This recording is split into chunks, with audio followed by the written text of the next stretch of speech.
Senhores deputados que estão presentes à sessão, senhoras deputadas, esta presidência recebeu na manhã desta segunda-feira, 9/5, o ofício 635/2016, subscrito pelo presidente em exercício da Câmara dos Deputados, no qual Sua Excelência registrou o deferimento do recurso apresentado pelo advogado-geral da União contra a deliberação da Câmara dos Deputados, havida no domingo 17 de abril do corrente. Em seu expediente, o deputado Valdir Maranhão, senador Perrella, teceu várias considerações sobre a forma como se deu a manifestação pelos deputados federais, bem como um instrumento formal por meio do qual a autorização para processar a presidente da República foi comunicada ao Senado Federal nos termos do artigo 51, inciso 1º da Constituição Federal. Ora, como todos sabemos, a palavra do parlamentar proferida em plenário é livre nos termos do regimento interno. Não caberia a mim interferir no conteúdo dos discursos proferidos pelos parlamentares para, avaliando seu teor, decidir se poderiam ou não anular a deliberação que se seguiu a eles. Vou além, senhores senadores e senhoras senadoras, para tratar do argumento da forma como se deu a comunicação ao Senado, como anular uma deliberação tendo por fundamento o instrumento pelo qual ela foi comunicada ao Senado Federal. Ora, a comunicação é etapa posterior ao ato já concluído. Não poderia a formalidade tornar nulo o ato prévio.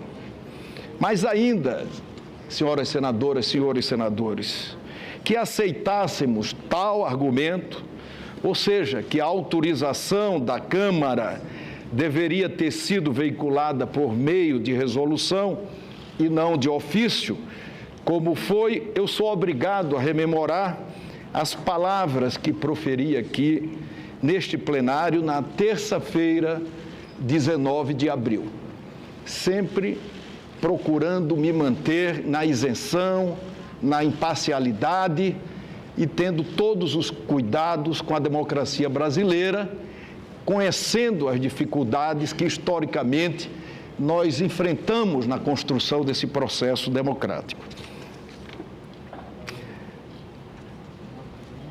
Na ocasião,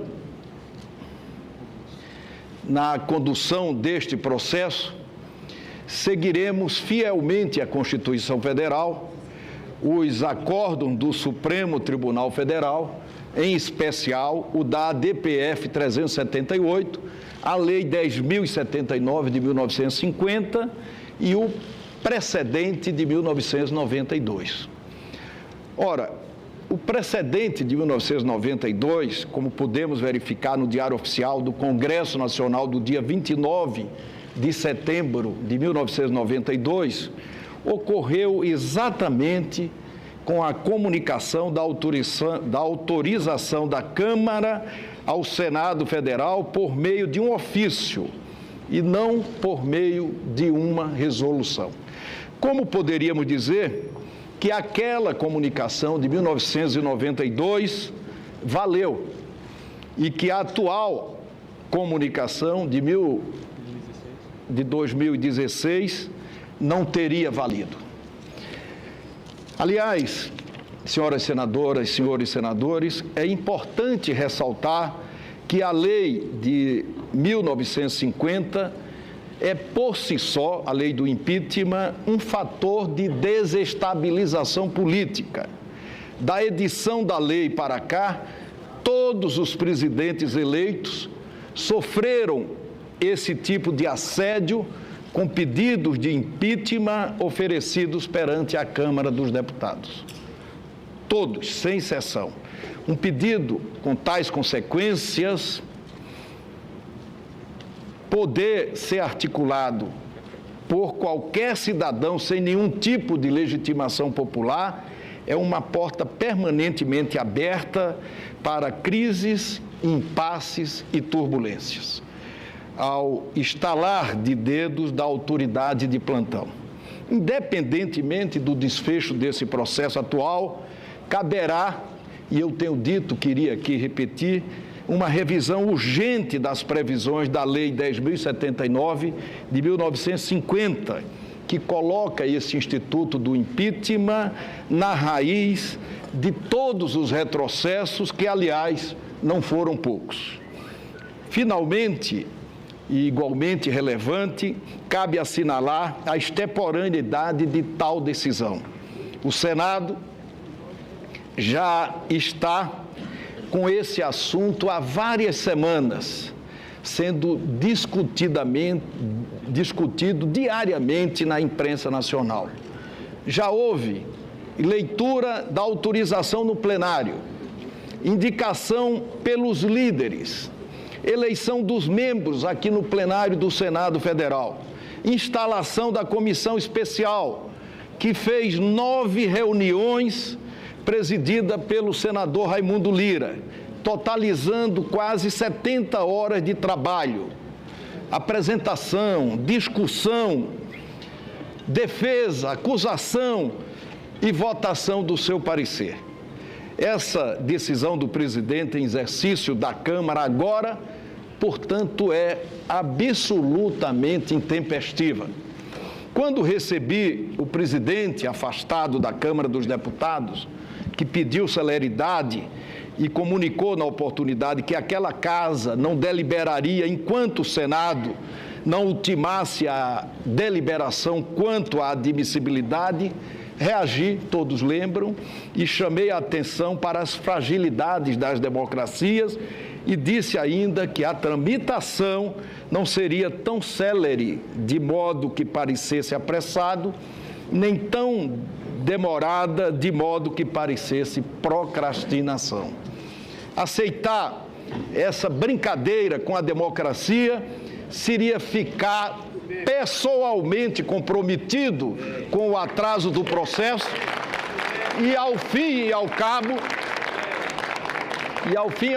não cabe ao presidente do Senado Federal dizer se o processo é justo ou injusto, mas ao plenário do Senado, ao conjunto dos senadores, foi esta exatamente a decisão do Supremo Tribunal Federal. Sem falar, por último, do princípio mais sagrado do parlamento, o da colegialidade. Nenhuma decisão monocrática pode se sobrepor à decisão colegiada, tanto mais quando essa decisão foi tomada pelo mais relevante colegiado da Casa, o próprio plenário, e ainda mais pelo quórum verificado. Por todo exposto, deixo de conhecer do ofício número 635 de 2016 da Câmara dos Deputados e determino sua juntada aos autos da denúncia número 1 de 2016 com esta decisão. Passo, em consequência, a leitura das conclusões do parecer da Comissão Especial sobre a denúncia número 1 de 2016.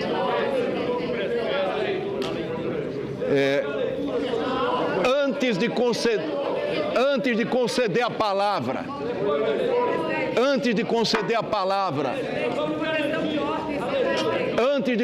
palavra ao senador Vicentinho, eu quero conceder a palavra e queria que os representantes do governo estabelecessem as prioridades para que um ou dois possam formular questões de ordem.